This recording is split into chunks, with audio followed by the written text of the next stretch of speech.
Hi, I'm Julie Entwistle, and you're watching OTV, where we're going to provide you with solutions for living. In this episode, we're going to talk about one of the main reasons that parents seek OT services for their child, because their child is having problems printing. While learning how to print used to be taught in schools, this is no longer part of the curriculum, and now many kids are getting behind when they struggle to master this important life skill. In this episode, we will talk about the things to consider when it comes to children's success with printing, including what you can do at home to enhance the skills of your child. First, it's important to recognize that the child's posture when sitting is a large contributor to legible printing. The ideal position for a child when sitting to print is their feet are flat on the floor, their back is against the chair, and their arms are resting on the desk that is ideally just above the elbows when flexed. We call this position 90-90-90 because of the angle we want at the hips, knees, and ankles. Second, the environment around a child's workstation also influences their ability to print. We need to look at lighting, noise levels that might reduce concentration, and need to position the desk towards the teacher and the board to avoid the child needing to turn or twist to read and write. If your child fidgets when sitting, a move and sit cushion can help.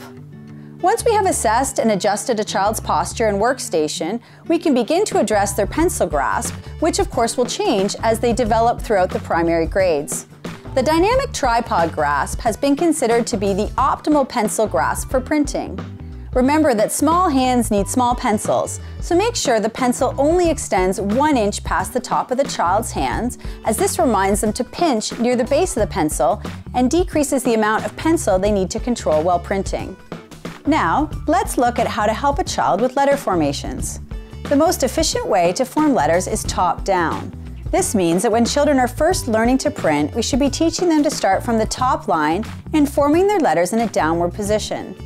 Teaching capital letters first and starting with letters that only have vertical and horizontal lines like F, E, and L is more successful as you are getting started. Also, consider using a multi-sensory approach.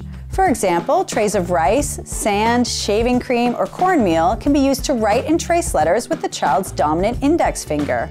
Alternate between this and using pen and paper to keep the child engaged. When using paper, ensure this is the same as what the child uses in school. At first, this is 3-lined paper with a dotted middle line. Then, to help the child with learning, designate the areas of this paper as sky, grass, and dirt by coloring the paper accordingly. A quick and easy rule is that all capital letters start in the sky and end in the grass, never going into the dirt. Learning to print should be a positive experience for children. Remember to keep it fun and move only at the child's pace, typically only teaching 2 to 3 letters per week. Well, that concludes this episode of OTV. Remember, OT's know stuff.